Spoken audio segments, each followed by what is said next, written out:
We want to do a brief introduction to Amber 1. It's a 70-foot Sunreef, and this particular one is a power catamaran. So you see it doesn't have the sails, so it's under motor all the time. So we're going to take a look around it. I would say the highlight of the boat is that it runs AC during the night without generators. So that's something that our guests really appreciate. So we have completely quiet nights. The air conditioning system itself is quiet. So together with no generator noise, we provide a very, very calm night space.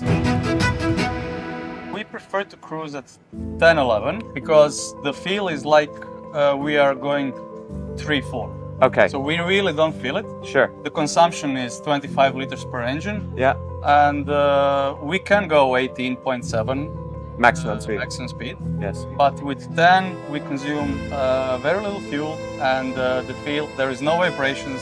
It's sliding. Exactly. So you have to adjust to conditions. Yeah, but you have a lot more choices and versatility. Sure.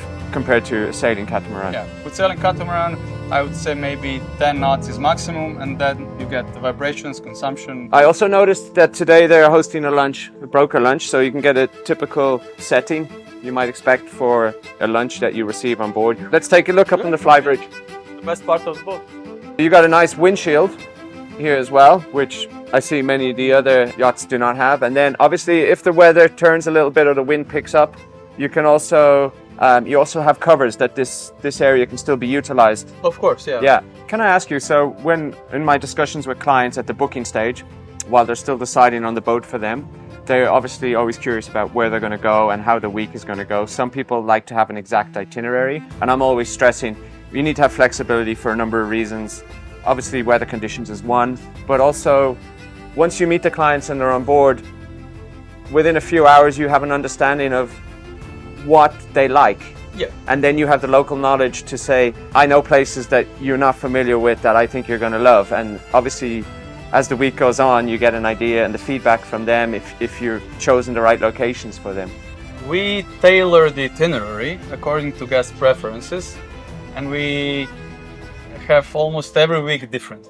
They always like to have a general idea where we will go and what we will do, and I don't force not doing that before they arrive, but I know that once they arrive, we will know the weather forecast. I will get to know them the first day.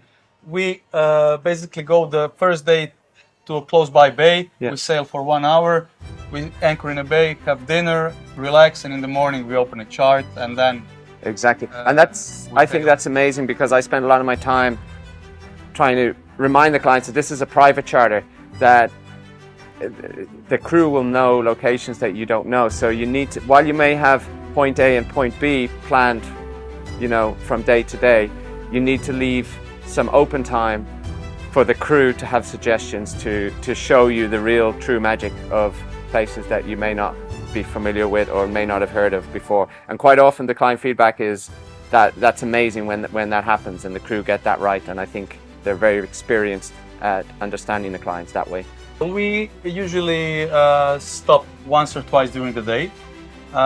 We will sail for an hour or two in the morning, and in the afternoon maybe an hour or two.